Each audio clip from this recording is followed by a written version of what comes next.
Rational exponent से related ही हमने Punjab text book 2011 जो है उसमें एक्सरसाइज 2.8 में से एक क्वेश्चन सेलेक्ट किया है।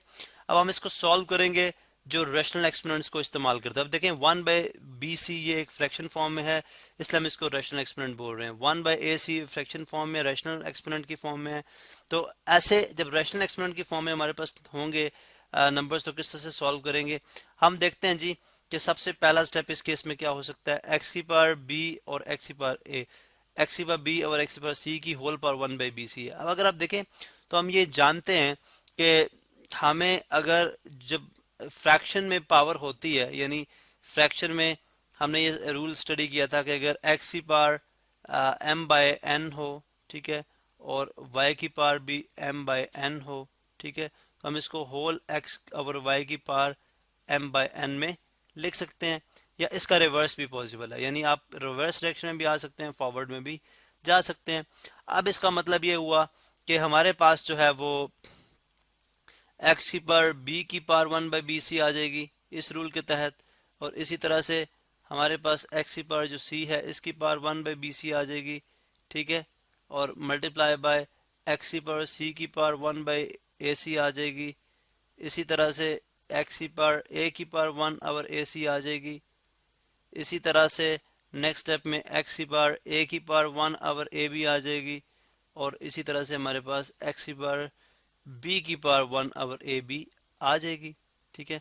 अब आप जानते हैं कि ब्रैकेट का मतलब होता है जी मल्टीप्लिकेशन, ब्रैकेट मीन मल्टीप्लाई, तो ये आ जाएगा एक्स की power B multiply by 1/BC। इसी तरह एक्स की power C multiply by 1/AC। इसी तरह एक्स की power A multiply by 1/AB।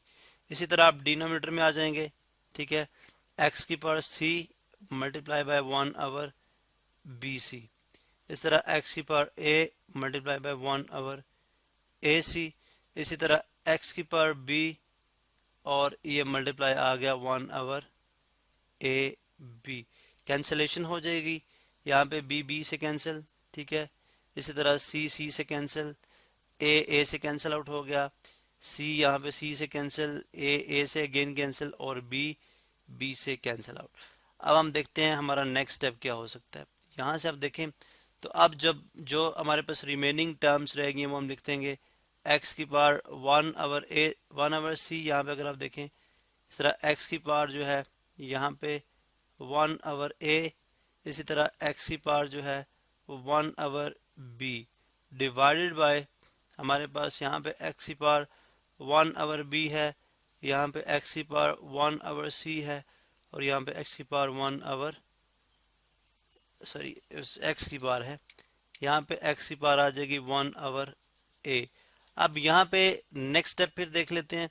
अब हम एक तो तरीका ये है कि अगर आप देखें आपके पास यानी नंबर इस फॉर्म में और 2 मल्टीप्लाई बाय 2 डिवाइडेड बाय 2, तो आप सिंपली उनको कैंसिल आउट कर सकते हैं, ठीक है, डायरेक्टली। वो बेसिकली किस रूल के तहत होता है, अगर हम यहाँ पे इसको प्रॉपर्ली स्टडी करें तो वो भी हमारे पास जो एक्सपोनेंट के लॉज हैं, यानी एक्स की पावर 1/C जो है ये एज इट इज रहेगा, और ये जो एक्स की पावर 1/C है ये ऊपर जाके क्या हो जाएगा -1/C। चूंकि हमने ये भी लॉ पढ़ रखा है कि अगर हमारे पास एक्स की पावर -m/n हो, ठीक है, तो जब हम उसको यानी डिनोमिनेटर में लेके आएंगे तो वो एक्स की पावर +m/n हो जाएगी।